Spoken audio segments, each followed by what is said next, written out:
Oi, pessoal, tudo bem? Então, o tema da nossa aula desta semana é Literatura Africana de Língua Portuguesa. O que será isso? Vocês têm ideia? Vão pensando. E também trabalharemos com duas habilidades. A primeira é relacionar como realidade cultural lusófona as produções em língua portuguesa na África e no Brasil. Então, aqui é relacionar as duas produções literárias, tanto a que acontece lá na África com a que acontece aqui no Brasil. Será que temos também influência africana na nossa literatura? Ou será que a nossa literatura influencia também a literatura africana? Então, para a gente ir pensando, então vocês vão ter que, ao final dessa aula, conseguir fazer essa relação entre essas duas literaturas, tá ok? E uma de nivelamento. Essa habilidade já é bem conhecida por vocês. Reconhecer a presença dos valores sociais, culturais e humanos no contexto de produção literária. Então, é vocês perceberem as questões sociais, se elas influenciam na forma, no conteúdo, né, de compor essa literatura, se a cultura também influencia a composição literária, se as ações humanas, os comportamentos humanos, as mudanças que o ser humano vai mudando, vai tendo, se elas também influenciam essa composição literária. Até mesmo podemos pensar em um questionamento que eu fiz já há algum tempo com vocês, acho que foi lá no mês de abril, sobre o que é moderno e o que é modernista, para vocês irem relembrando, retomando essas ideias, tá ok?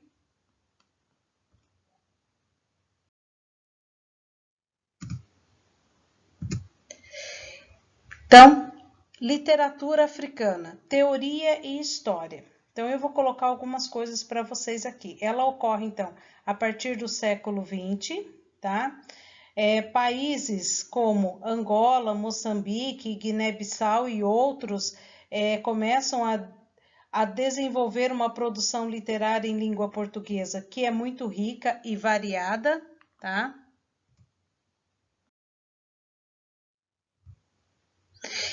E eles trazem também uma literatura engajada, ou seja, a literatura não se preocupa em mobilizar apenas o sentimento do leitor, mas sua consciência. Muitas vezes ela trata de questões políticas e ideológicas.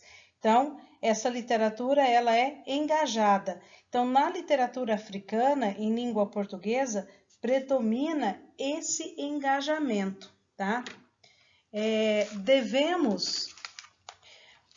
Diversos países do continente africano, como Angola, Moçambique, Guiné-Bissau, ilhas de São Tomé e Príncipe e o arquipélago de Cabo Verde. E muitos escritores africanos do século XX participaram ativamente na luta pela libertação desses povos. Agostinho Neto, por exemplo, fundou o clandestino movimento anticolonialista, o MAC, e o FRELIMO, Frente de Libertação de Moçambique. Contou com a participação de vários escritores, tá? Então, por isso a gente chama de uma literatura engajada, tá? Ela tem um fundamento, não só sentimental, mas um fundamento ideológico de transformação, de mudança. Por isso, aquela questão que eu fiz para vocês lá no início, para vocês irem pensando, que diferencia moderno de modernista, tá? Até onde essas questões modernas, elas realmente são importantes, tá? Então, a gente pode pensar então em seguintes questões. O que nós consideramos como antigo, certo? E o que nós consideramos como novo?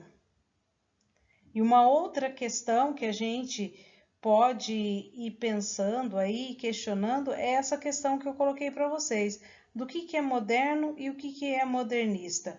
Será que tem diferença entre eles? Certo? Para vocês irem pensando. Então, o próximo item é o panorama da literatura africana, tá? Trata-se de uma visão de mundo concretizada por meio da mesma língua que se fala em Portugal e no Brasil. E a literatura africana é uma fonte bastante consistente de conhecimento a respeito de algumas nações africanas.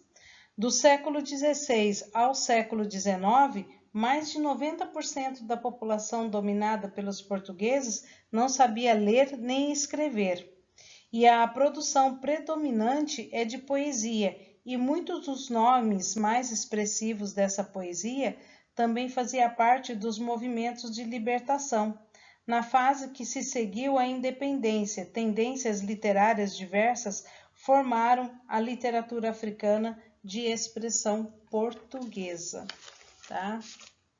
Então, essa é uma forma bem resumida sobre a literatura africana e os questionamentos que eu deixei aqui para vocês irem pensando, que na aula presencial a gente pode falar sobre eles, tá? E a gente pode então discutir esses questionamentos até como uma forma de ajudá-los a entender melhor o que é essa literatura africana de língua portuguesa, tá? Certo? E para vocês entenderem o porquê da importância delas serem estudadas dentro do âmbito escolar e até mesmo para que vocês possam conhecer isso, para que possam trazer mudanças de consciência e de respeito à cultura que, querendo ou não, ela influenciou e muito a nossa literatura também, e para a gente poder mudar alguns conceitos, ok? Certo? Então, ok, pessoal. Obrigada.